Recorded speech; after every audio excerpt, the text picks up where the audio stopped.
अस्सलामु अलैकुम फ्रेंड्स, मैं हूं मोहम्मद कासिम ज़हीर और जनरल एबिलिटी के पहले मॉड्यूल जनरल नॉलेज की पहली वीडियो के साथ आपके सामने हूं। पहली वीडियो का टॉपिक है world leading organisations. Viewers, world leading organisations के बारे में जानना इसलिए ज़रूरी है कि पीपीएससी, एफपीएससी और एनटीएस के एग्ज़ाम में इनके बारे में क्वेश्चंस पूछे जाते हैं। तो चलें फ्रेंड्स, चलते हैं पहली ऑर्गेनाइजेशन की तरफ। तो ये है दी यूनाइटेड नेशंस। यूनाइटेड नेशंस या अक़वाम मुत्तहिदा का क़याम 26 जून 1945 में आया। दूसरी जंग अज़ीम के बाद इसको बनाने की ज़रूरत दरपेश हुई। इसके हेडक्वार्टर अमेरिका के शहर न्यूयॉर्क में हैं। ऑफिशियल लैंग्वेजेस की तादाद 6 है। इनके नाम भी आप याद रखें, इसके बारे में भी सवाल पूछा जा चुका है। इसके सेक्रेटरी जनरल का नाम एंटोनियो गुटेरेस है और पुर्तगाल से इनका ताल्लुक़ है। वीटो पावर 5 कंट्रीज़ के पास है, जिनके नाम आपके सामने स्क्रीन पे मौजूद हैं। वीटो कंट्री के पास ये पावर होती है कि यूनाइटेड नेशंस में पेश किए जाने वाले बिल की मुखालफत कोई भी कंट्री इनमें से कर दे तो वो बिल पास नहीं हो सकता। यूनाइटेड नेशंस में टोटल 193 कंट्रीज़ हैं, जबकि पाकिस्तान यूनाइटेड नेशंस का मेंबर 30 सितंबर 1947 को बना। याद रहे, यूनाइटेड नेशंस दुनिया की सबसे बड़ी ऑर्गेनाइजेशन है। यूनाइटेड नेशंस के मेजर ऑर्गन्स के नाम आपके सामने स्क्रीन पर मौजूद हैं। अब वन बाय वन इनकी बात करेंगे, लेकिन ये याद रहे कि इन सब की फॉर्मेशन 1945 में ही हुई थी। पहले ऑर्गन की बात करें, यूनाइटेड नेशंस सेक्रेटेरिएट। इसका हेडक्वार्टर अमेरिका के शहर न्यूयॉर्क में है। इसके president Antonio Guterres United nation के सेक्रेटरी जनरल भी हैं। इनकी तैनाती 1 जनवरी 2017 को हुई थी। यूनाइटेड नेशंस ट्रस्टीशिप काउंसिल के हेडक्वार्टर्स अमेरिका के शहर न्यूयॉर्क में है। लीगल स्टेटस इनएक्टिव है 1994 से, ये नंबर इम्पॉर्टेंट है।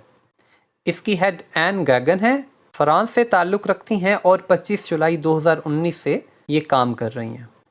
जनरल असेंबली की बात करें तो इसके हेडक्वार्टर भी अमेरिका के शहर न्यूयॉर्क में है। इसके सेक्रेटरी जनरल तिजानी मोहम्मद बांदे हैं, नाइजीरिया से ताल्लुक़ रखते हैं। जनरल असेंबली के सेक्रेटरी जनरल को सिर्फ 1 साल की मुद्दत के लिए मुंतखब किया जाता है। सिक्योरिटी काउंसिल की बात करें तो इसके हेडक्वार्टर भी अमेरिका के शहर न्यूयॉर्क में है। इसके सेक्रेटरी जनरल क्रिस्टोफ हाइज़गन हैं, जर्मनी से ताल्लुक़ रखते हैं।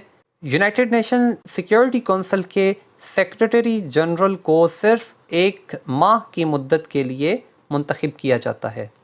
सिक्योरिटी काउंसिल में 15 कंट्रीज़ हैं, जिनमें से 5 परमानेंट कंट्रीज़ जबकि 10 नॉन परमानेंट कंट्रीज़ होती हैं। 5 परमानेंट कंट्रीज़ वीटो पावर वाली कंट्रीज़ हैं, जबकि नॉन परमानेंट कंट्रीज़ को हर 2 साल की मुद्दत के लिए मुंतखब किया जाता है। The economic and social council के हेडक्वार्टर्स भी अमेरिका के शहर न्यूयॉर्क में हैं। इसकी हेड मोना जल हैं, नॉर्वे से ताल्लुक़ रखती हैं। इंटरनेशनल कोर्ट ऑफ जस्टिस के हेडक्वार्टर नीदरलैंड के शहर द हेग में है और इसके प्रेसिडेंट अब्दुल कवी यूसुफ हैं, सोमालिया से ताल्लुक़ रखते हैं। इंटरनेशनल कोर्ट ऑफ जस्टिस में जजेस की कुल तादाद 15 है। इसके अलावा कुछ अहम आलमी ऑर्गेनाइजेशंस हैं, आलमी इदारे हैं, जिनके इम्पॉर्टेंट इंफॉर्मेशन इस टेबल के अंदर मौजूद है। ये टेबल आपके लिए काफ़ी हेल्पफुल साबित होगा। इसके कमोबेश 30 क्वेश्चंस बनाए जा सकते हैं। तो अब बात करते हैं एशियन रीजन में जो इम्पॉर्टेंट ऑर्गेनाइजेशंस हैं उनके बारे में। तो सबसे पहले south Asian association for regional cooperation यानी सार्क के बारे में बात करते हैं। सार्क का क़याम 1985 में आया और पाकिस्तान उसी साल इसका रुकन बना। सार्क का चार्टर 10 आर्टिकल्स पर मुश्तमिल है और 1985 में ही पास किया गया। ज़ियाउर रहमान को फादर ऑफ सार्क कहा जाता है। नेपाल के कैपिटल काठमांडू में इसके हेडक्वार्टर्स हैं। इसके सेक्रेटरी जनरल इसाला वीराकून हैं, जिनका ताल्लुक़ श्रीलंका से है। सार्क की मेंबर कंट्रीज़ की तादाद 8 है। अफ़गानिस्तान सार्क में सबसे आखिर में शामिल हुआ था और वो 13वें समिट के मौका पर 2005 में सार्क का हिस्सा बना। आखिरी समिट सार्क का नेपाल के कैपिटल में 2014 में हुआ था। सार्क के समिट्स जो पाकिस्तान में हुए हैं उनके नंबर और ان کے سال آپ کے سامنے ہیں۔ سارک کا صرف ایک سمٹ اب تک کینسل ہوا ہے جو کہ 2016 میں ہونا شیڈیولڈ تھا، 19واں سمٹ تھا، اوڑی انسیڈنٹ کی وجہ سے یہ کینسل ہوا۔ اب آپ لوگ ہمیں بتائیں گے کہ یہ اوڑی انسیڈنٹ کیا تھا۔ اگلی آرگنائزیشن ہے organization of Islamic countries OIC۔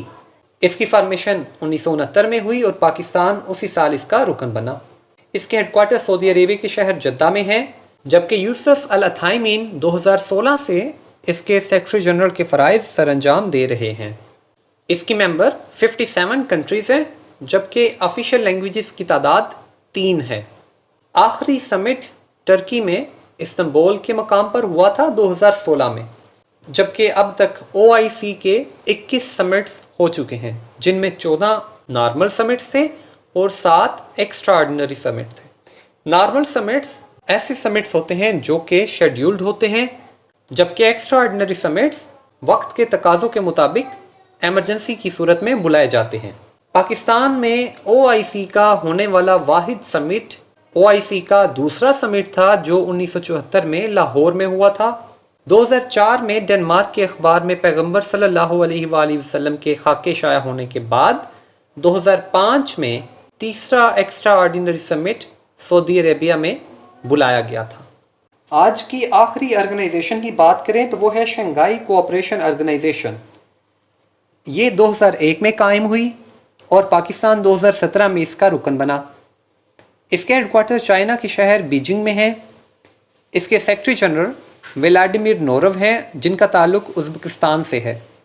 اس کی آفیشیل لینگویجز کی تعداد 2 ہے، جبکہ ممبر سٹیٹس 8 کنٹریز ہیں۔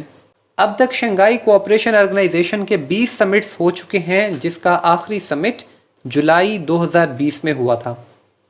پاکستان میں شنگھائی کوآپریشن آرگنائزیشن کا اب تک ایک بھی سمٹ منعقد نہیں ہوا۔ ویورز، یہ تھیں ورلڈ لیڈنگ آرگنائزیشنز۔ امید کرتے ہیں کہ اس میں دی جانے والی انفارمیشن آپ کے لیے ہیلپ فل ثابت ہوگی۔ ویڈیو اچھی لگی ہو تو دوستوں کے ساتھ شیئر کریں۔ انشاءاللہ جلد ہی جنرل نالج کے اوپر ایک اور ویڈیو کے ساتھ آپ سے ملاقات ہوتی ہے۔ تب تک اپنا خیال رکھیں، دوسروں کا خیال رکھیں۔ اللہ حافظ۔